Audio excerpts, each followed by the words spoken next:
Bismillahirrahmanirrahim. Assalamualaikum warahmatullahi wabarakatuh. Alhamdulillahi rabbil alamin. Wabihi nasta'in ala umurid dunya waddin. Ashhadu an la ilaha illallah wahdahu la syarika lah. Wa ashhadu anna Muhammadan abduhu wa rasuluh la nabiyya wa rasulah ba'da amma ba'd. Pertama dan terutama sekali, marilah kita bersyukur kepada Allah Subhanahu wa taala dengan mengucapkan lafaz Alhamdulillahi rabbil alamin. Dan mari kita bersalawat kepada baginda Nabi besar Muhammad sallallahu alaihi wasallam. Sebelumnya, perkenalkan nama saya Tito Erliando Saputra dengan NIM akhir 19 akan memaparkan kajian tafsir Tarbawi Quran Surat Al-Kahfi ayat ke-78 sampai dengan 82. Ayat ini berkaitan erat dengan kisah Nabi Musa dan Nabi Khidir. Dan terdapat hikmah di balik ketentuan Allah. Sebagaimana Allah Subhanahu wa taala berfirman, A'udzu billahi minasy syaithanir rajim. Bismillahirrahmanirrahim. Qala hadza firaqu baini wa bainik. Sa'unabbi'uka bita'wili ma lam tastati' 'alaihi sabra. Inilah perpisahan antara aku dan engkau. Aku akan memberikan penjelasan kepadamu atas perbuatan yang engkau tidak mampu sabar terhadapnya. Ammas safinatu fakanat limasakina ya'maluna fil bahri fa'aradtu an a'ibaha wa kana wara'ahum malikun ya'khudha kulla safinatin ghasba. Adapun perahu itu adalah milik orang miskin yang bekerja di laut. Aku bermaksud merusaknya karena di hadapan mereka ada seorang raja yang akan merampas setiap perahu tersebut. Wa ammal ghulamu fakana abawahu mu'minaini fakhashina an yurhiqahuma tughyanan wa kufra. Dan adapun anak muda kafir itu, kedua orang tuanya adalah mukmin, dan kami khawatir kalau dia akan memaksa kedua orang tuanya kepada kesesatan dan kekafiran. فَأَرَدْنَا أَن يُبْدِلَهُمَا رَبُّهُمَا خَيْرًا مِنْهُ زَكَاةً وَأَقْرَبَ رُحْمًا. Kami menghendaki sekiranya Tuhan mereka menggantinya dengan anak lain yang lebih baik, kesuciannya dan lebih sayang kepada kedua orang tuanya. Wa ammal jidaru fakana lighulamaini yatimain fil madinati wa kana tahtahu kanzul lahuma wa kana abuhuma salihah. فأراد ربك أن يبلغا أشدهما ويستخرجا كنزهما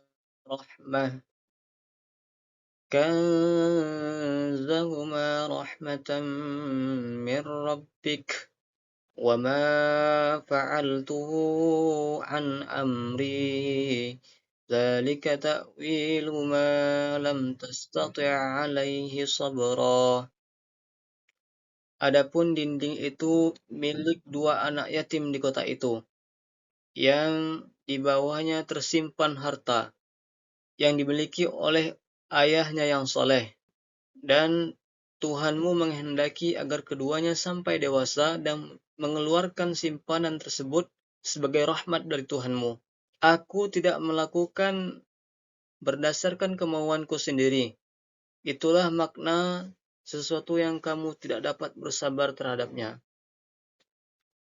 Kajian selanjutnya adalah Asbabun Nuzul Quran Surat Al-Kahfi ayat ke-78 sampai dengan 82.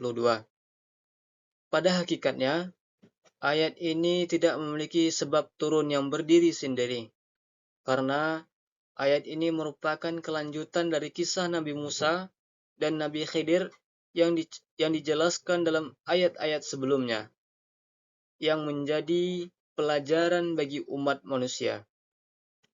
Kisah ini berkaitan dengan sikap sombongnya Nabi Musa yang menganggap bahwa dirinya adalah orang yang paling berilmu. Maka dengan demikian, Allah memerintahkan Nabi Musa untuk berguru kepada seorang nabi yang lebih soleh, berguru kepada nabi yang soleh, yaitu Nabi Khidir. Dan pada saat berguru dengan Nabi Khidir, Nabi Musa terus menolak perbuatan yang dilakukan oleh Nabi Khidir. Beliau selalu mempertanyakan perbuatan tersebut, padahal perbuatan itu adalah perintah Allah Subhanahu wa taala, adalah tuntunan dari Allah Subhanahu wa taala, dan Nabi Khidir tidak melakukannya kecuali dengan perintah dari Allah Subhanahu wa taala. Maka dengan demikian, dari peristiwa ini dapat kita pahami bahwa akal manusia sifatnya terbatas. Tidak semua manusia mengetahui segala ilmu, karena pemilik ilmu adalah Allah Subhanahu wa taala.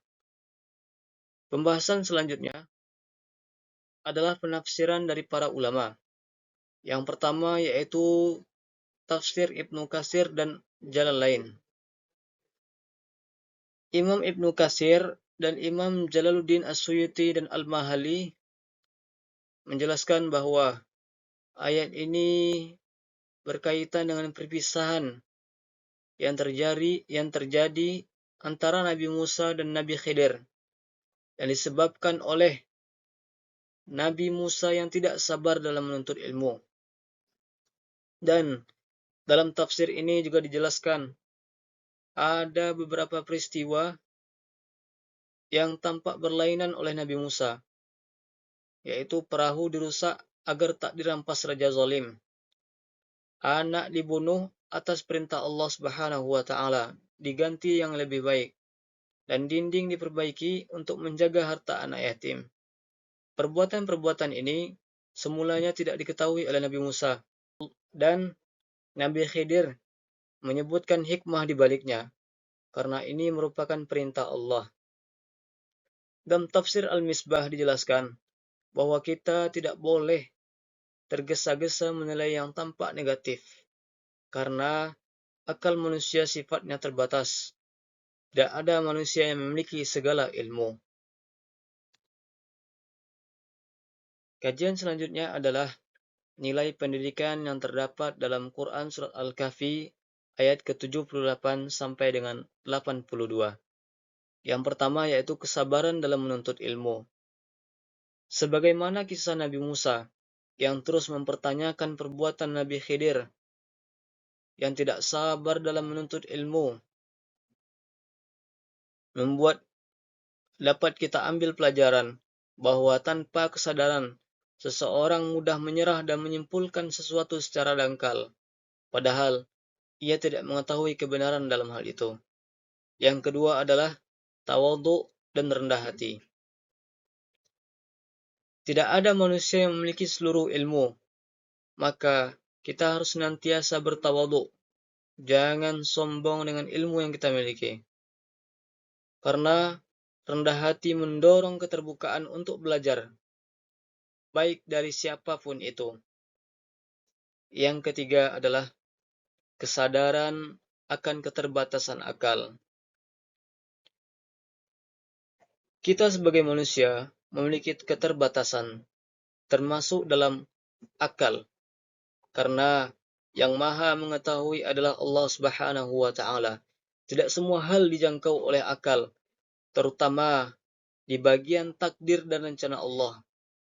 Itu adalah ketetapan dan kehendak Allah Subhanahu wa ta'ala. Menyadari keterbatasan dapat membuat seseorang lebih bijaksana dalam menilai sesuatu. Husnuzon kepada Allah Subhanahu wa ta'ala.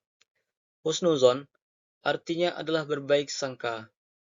Kita mesti berbaik sangka kepada Allah Subhanahu wa ta'ala, karena keterbatasan akal yang kita miliki. Kita tidak mengetahui hikmah di balik kejadian yang tampak buruk oleh pandangan kita.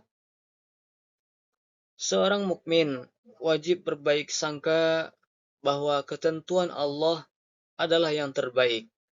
Bahkan dalam Quran surat Al-Baqarah juga dijelaskan dalam ayat 216 sebagaimana Allah berfirman, "Wa 'asa an takrahu syai'an wa huwa khairul lakum, wa 'asa an tuhibbu syai'an wa huwa syarrul lakum." Boleh jadi sesuatu yang kamu benci itu baik bagimu, dan boleh jadi sesuatu yang kamu sukai itu buruk bagimu. Wallahu ya'lamu wa antum la ta'lamun. Dan Allah Maha mengetahui, sedangkan kamu tidak mengetahui. Yang keenam adalah kepedulian sosial. Islam merupakan agama yang menekankan solidaritas, melindungi orang miskin, menjaga harta anak yatim. Hal ini harus kita tanamkan kepada peserta didik agar mereka mempunyai empati dan tanggung jawab. Demikianlah pembahasan kita pada kesempatan kali ini. Dalam Quran surat Al-Kahfi ayat 78 sampai 82 mengajarkan bahwa manusia memiliki keterbatasan dalam segi akal. Ilmu manusia sangat terbatas, sedangkan ilmu Allah meliputi segala sesuatu. Peristiwa yang semula tampak buruk oleh kita, maka bisa jadi Allah menganggap itu baik, dan tersimpan kebaikan tersembunyi, dan tersimpan kebaikan di dalamnya. Maka kita diperintahkan untuk bersabar, tawadhu, dan husnuzon kepada Allah Subhanahu wa Ta'ala. Akhirul kalam, semoga ada manfaatnya bagi kita semua. Assalamualaikum warahmatullahi wabarakatuh.